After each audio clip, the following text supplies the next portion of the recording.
Welcome back, everyone. We are here in the final installment of our 5-part webcast series that we've entitled Realizing the Value of Generative AI Through Organization Transformation.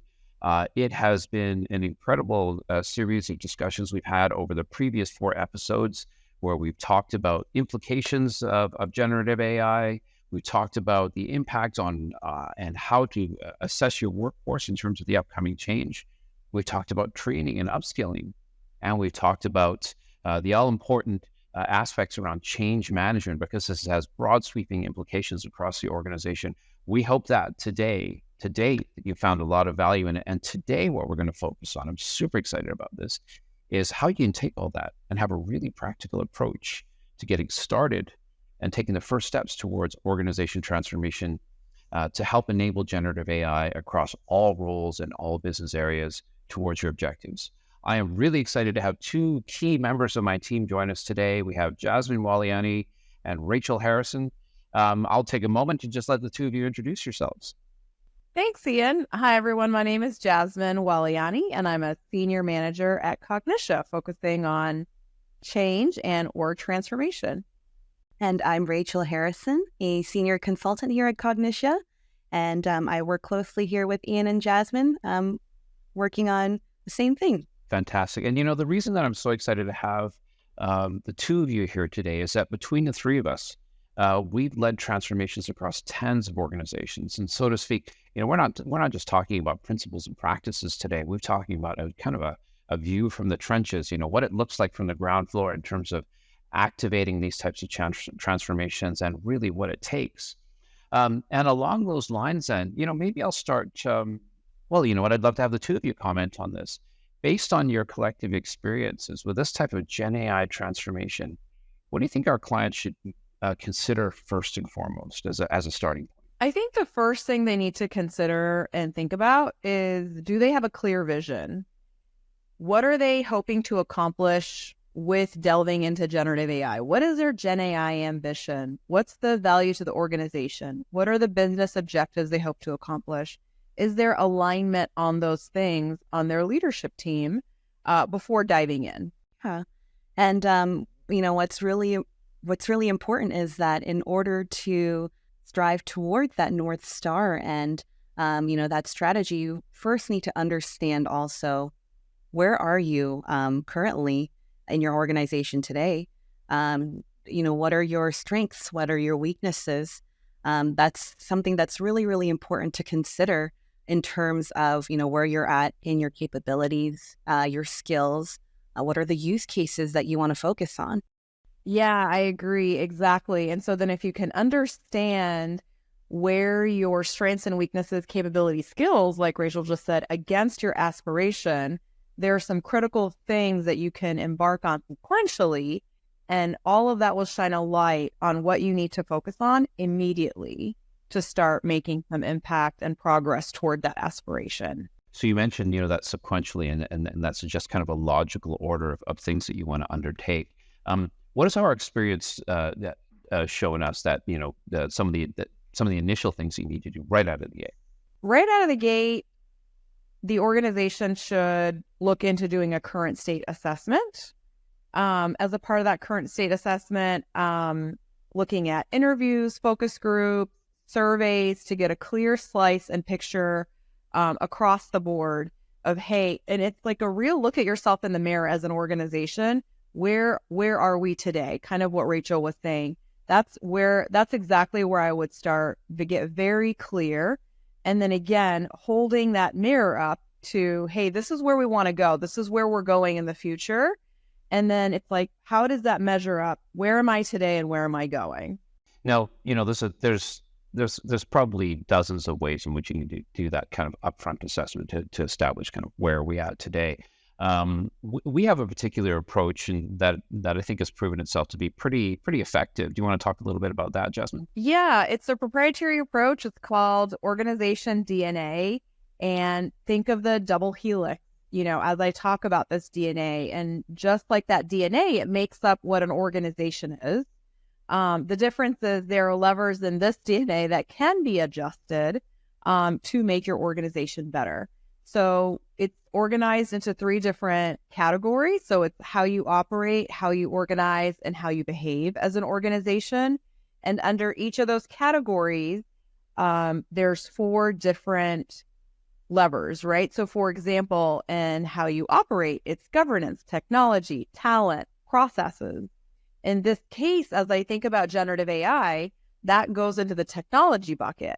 However, if I'm an organization and I'm only focusing in on the technology of generative AI, and I don't think about governance, I don't think about the talent, I'm not thinking about the processes, or even some of the other levers that are included in how you behave and how you organize, the likelihood of my project succeeding is not very high, because all of this can be interconnected and interrelated. And so we use this methodology to understand, what are the gaps between where you are and where you want to go. And based on this methodology, a plan is then created to help move the organization forward. And making these adjustments in these 12 levers, while keeping in mind, right, that these are interrelated, ends up helping with execution, implementation, and adoption, which helps the company get to their ROI quicker and more efficiently. That's great. That sounds like a really rationalized approach. And because I've been exposed to this in the past as well, I think what we've seen too is that every client has a slightly different scenario and a different starting point of where they're coming from. But that being said, we also see that there are some common patterns of what we see that come out of this assessment. So, Rachel, maybe I could ask you, we're seeing some of those common patterns, common insights, so that maybe some of our clients and some of the audience can see themselves within that today, and know that they're not alone, and this is not necessarily a unique position. Yeah, some of the most common insights that come out of the DNA survey actually are around, understanding of the changes that are coming and, the employee's role around it. And oftentimes it's some kind of knowledge gap that's also involved as well, especially when we're discussing something new like generative AI capability. That's a huge commonality. Right. And you would also mention too, when we've talked about this in the past, is like that when we start to address knowledge, there's that need for training, there's that need for reskilling and upskilling. Can you share a bit of perspective on that as well? Yeah, absolutely. So, one thing that's actually really interesting is I was actually a teacher for 6 years prior to delving into the world of change management. And I've noticed a lot of parallelism between the two. And, one thing that's really important is, instruction is one thing in terms of learning new information and skills.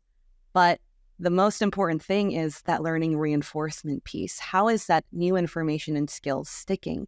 If you're not practicing this new information, or if you're not putting it in a practical environment, that's just going to be forgotten. It's so easy for us to forget new information and new skills unless, we are putting it in maybe like a simulation kind of situation where you're practicing it in an environment that makes sense to you. And another thing that's really important is making sure to make this content or information meaningful and purposeful and authentic to the learner. And so it's really important as leaders to understand your organization, understand what drives your people, because, once you have that understanding, you can really make sure that you are being empathetic and there is a human approach to the way that change is going about in your organization.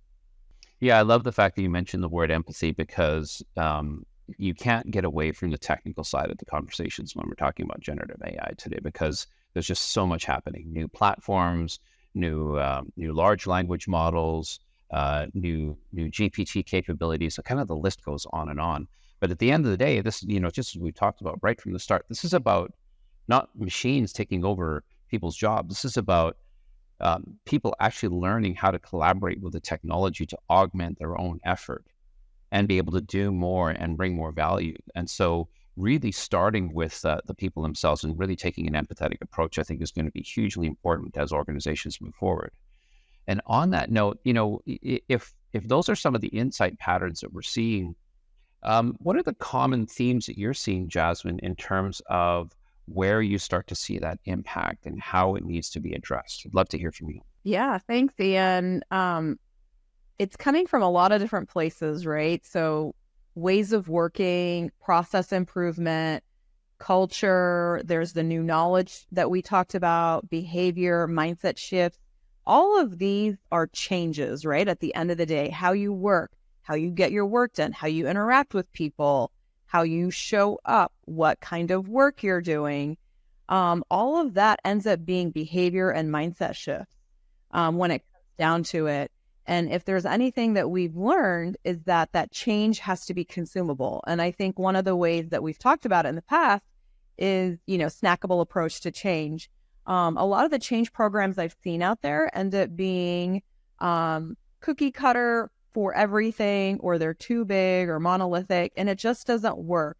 And the best way that we have seen and that I have seen work in organizations is to make it really consumable. And one way that we do that is in a way that we call minimal viable changes. So these changes are the least amount of change or adjustment that you're making for the largest impact, right? So how do you build that momentum in an organization when an onslaught of change is coming, right? When people have to change how they show up to work, how they interact with people, these are big changes. But how do you make it consumable or snackable? And that's through these things that we call MVCs. And as that appetite for change grows, and you can go on and do multiple MVCs, those changes can be larger with less impact, but initially you want to start, right? It's called minimal viable change. What are the smallest changes that you can make for the largest impact? And then as the organization is seeing those changes happen, they're seeing the impact, that momentum is there, that excitement is there, and then they can start to embrace the change. But it's a subtle approach. Yeah, and I think what we've observed in the past too is when you start to stack these MVCs on top of each other, there's almost there's this point in the future in which you can look back on them and say, to the clients that we worked with, it's like, hey, I don't actually know if you've noticed this, but we've actually done quite a broad sweeping change here, but we've done it with these incremental different MVCs. And when you add those up and those sit on the shoulders of each other, we've actually started to move in a very significant way here. And that's what's really exciting I find about that approach. I agree. So if and I love that, taking that really rational kind of consumable approach to creating a list of those MVCs is one of the key pieces that then comes out of that upfront assessment that we're talking about. Rachel, what would you say are some of the best practices to actually get going and start implementing and executing on that? Yeah, so, with anything in life, if you're looking at a big change, it feels extremely overwhelming. And so like what Jasmine was mentioning, we want to make this sustainable. We want to make this as easy as possible and really, really go for, the low-hanging fruit. That way, we establish quick wins and we feel successful. And so one way to do that is through this land and expand approach, where you're really narrowing in on and starting with the coalition of the willing. In every organization, there are going to be groups of people who are extremely excited about this change that is to come because they know that it'll benefit them. They know that it's important. And while change is hard, at the end of the day, if it's going to make your life easier, that's what you want. And, on the opposite end of the spectrum, there are people who are going to be resistant to that change, or who, don't feel like, we've already gone through so many different types of changes. How is this going to be any different? And so there's many people scattered on that spectrum. And so really focusing on the group of change champions that are going to, within the trenches, really help with all the people within the organization kind of understand this change that's going to come. It's really important to really focus and shine a light on that. And so you partner with these people and you can kind of start a pilot program where You try out this change with the small group. It's super successful, and you celebrate that success and you share it out with the rest of the organization. Like, hey, look, we did this, and it was really successful. It helped us, get faster by X% in X, Y, and Z, and we can make this happen for you as well. And so we do that land and expand approach, where you start to expand into different pods or different groups of people to start to embrace that change. Mm-hmm. This sounds a lot like, just establishing the proof points and showing, almost creating like a bit of a lighthouse where others can look at this and say, what, we can actually start to achieve this and move in that direction. And then with those quick wins, be able to socialize that around the organization and bring more people on side. So I love that approach. So, in this 20 minutes we've been together, we've covered a lot of ground. And I think that, in summary, it really starts with, in terms of how to start. Number one, understanding, where you are. Jasmeen's talked about that current state assessment against that North Star ambition, what you hope to achieve, what your aspiration is with the implementation of GenAI across your organization. But then we also have to understand too, what is a requisite change? How do you need to bring people on side through, communications, but also understand how do we need to manage that change in incremental parts and getting going with a group of folks that share that enthusiasm, are willing to take those first steps with you. So for our audience today, I hope that today, as well as the entirety of our webcast series, has been valuable to you. Rachel, Jasmeen, thank you so much for joining me today. For everyone that has taken this journey with us in the 5-part series that we've produced for you, if you have any questions, our door is always open. We could talk about this at length. This is something we're extraordinarily passionate about. We're going to leave our contact information at the end of this video here. You'll be able to reach out to us on LinkedIn or email us directly, and we welcome you to have that first conversation with us. Thank you again, and we'll hope to talk to you soon. Thank you.